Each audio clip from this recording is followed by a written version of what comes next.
नमस्कार दोस्तों, क्रांति 24 में आपका स्वागत है। और आज का ये वीडियो बहुत ही महत्वपूर्ण वीडियो होने वाला है, क्योंकि इसमें हम बात करेंगे सीएए के बारे में। सीएए यानी सिटीजनशिप अमेंडमेंट एक्ट, नागरिकता संशोधन कानून, जो कि 11 दिसंबर 2019 को संसद में पास होने के बाद 12 दिसंबर 2019 को तत्कालीन राष्ट्रपति द्वारा हस्ताक्षर किए जाने के बाद कानून बन गया।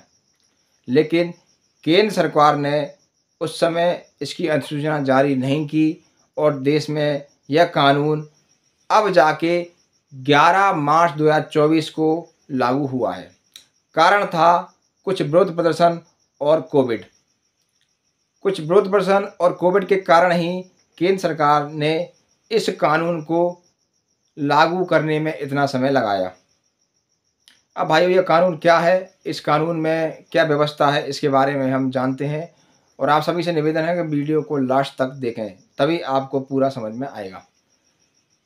तो भाइयों, सीएए जो है, सीएए के बारे में आपने पिछले कई वर्षों में सुना भी होगा और समाचार पत्रों में पढ़ा भी होगा।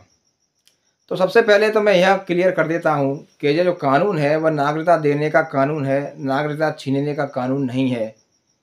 जैसा कि कुछ लोगों द्वारा भ्रांति फैलाई जा रही है कि सीएए लागू होने के बाद किसी विशेष समुदाय की नागरिकता पर कोई असर पड़ेगा, तो ऐसा बिल्कुल भी नहीं है। देश में रह रहे भारतीयों की नागरिकता पर कोई भी संबंध नहीं है इस कानून का, चाहे वह किसी भी समुदाय के हों। यह कानून केवल उन 3 देशों के उन अल्पसंख्यक 6 समुदायों से संबंधित है जो कि धार्मिक रूप से प्रताड़ित किए गए हैं। अब वो 3 देश कौन से हैं? पाकिस्तान, अफगानिस्तान और बांग्लादेश। अब वो 6 समुदाय कौन से हैं? 6 समुदाय हैं हिंदू, सिख, बौद्ध, जैन, पारसी और ईसाई।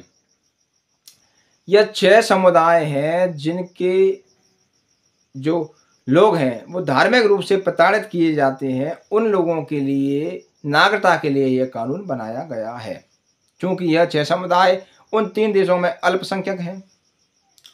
इसलिए यह कानून उनकी नागरिकता के लिए भारत में बनाया गया है, जो कि भारत में 31 दिसंबर 2014 से पहले शरण लिए हुए हैं, उन सभी की नागरिकता के लिए यह कानून बनाया गया है। यह कानून किसी भी भारतीय की नागरिकता से संबंधित नहीं है, ना ही उसकी नागरिकता पर कोई प्रभाव पड़ता है इस कानून का। यानी इस कानून से संबंधित जो भ्रांति लोगों में बनी हुई है वह बिल्कुल गलत है कि भारतीयों की किसी विशेष समुदाय या किसी अन्य समुदाय की नागरिकता पर इस कानून का कोई प्रभाव पड़ेगा, तो बिल्कुल नहीं पड़ेगा। क्योंकि यह कानून जो है वह बांग्लादेश, पाकिस्तान और अफगानिस्तान से आए हुए उन 6 समुदाय के अल्पसंख्यक लोगों के लिए है, जो कि धार्मिक रूप से प्रताड़ित किए जाते हैं या फिर किए गए हैं। तो भाइयों, नागरिकता संशोधन कानून जो कि देश में लागू हो चुका है, इसमें चर्चा का विषय बना हुआ है कि इसमें मुस्लिम समुदाय के लोगों को क्यों शामिल नहीं किया गया है। तो भारत के गृह मंत्री माननीय अमित शाह जी द्वारा जो बताया गया है वो मैं आपको बता रहा हूँ। उन्होंने कहा है कि सीएए जो है वह उन 6 समुदायों के लोगों के लिए है जो कि मैंने आपको बताया, हिंदू, सिख, बौद्ध, जैन, पारसी और ईसाई। यह 6 समुदाय जो हैं और वह 3 देश पाकिस्तान, अफगानिस्तान और बांग्लादेश। चूँकि ये जो 3 देश हैं वह मुस्लिम बहुल्य देश हैं, यहाँ पर मुस्लिमों की संख्या अधिक है, सबसे अधिक है। और जो 6 समुदाय हैं उनकी संख्या अल्पसंख्यक के रूप में है। तो चूँकि अमित शाह जी ने जो बताया वह मैं आपको बता रहा हूँ कि जो अल्पसंख्यक हैं और धार्मिक रूप से प्रताड़ित किए गए हैं या किए जाते हैं, उनके लिए भारत में नागरिकता देने के लिए कानून है, न कि बहुसंख्यक मुस्लिमों के लिए। क्योंकि उन 3 देशों में मुस्लिमों की संख्या बहुसंख्यक के रूप में है और इन 6 समुदायों के लोगों की संख्या अल्पसंख्यक के रूप में है। इसलिए यह कानून उन 6 समुदायों के अल्पसंख्यक लोगों के लिए है जो कि धार्मिक रूप से किसी न किसी रूप से प्रताड़ित किए गए हैं या किए जाते हैं। यह कहना था अमित शाह जी का।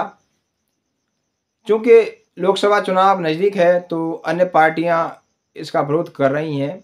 कुछ मुद्दा बना रही हैं कि इसमें मुस्लिम समुदाय के लोगों को शामिल क्यों नहीं किया गया है, केवल गैर मुस्लिमों को ही क्यों शामिल किया गया है। तो भारत के गृह मंत्री माननीय अमित शाह जी ने जो सफाई दी वो मैंने आपको बता दी आपको। आपकी क्या राय है इस कानून के बारे में, आप हमें कमेंट्स में बताइए। और ऐसे ही महत्वपूर्ण वीडियो के लिए आप हमारे चैनल क्रांति 24 को ज़रूर सब्सक्राइब कीजिए, जिससे हम आपको अधिक से अधिक महत्वपूर्ण वीडियो अपलोड कर सकें और हमारा मोटिवेशन बना रहे। आप हमारे चैनल को अभी सब्सक्राइब कीजिए। मैं सूरज दीक्षित, क्रांति 24 के साथ। धन्यवाद।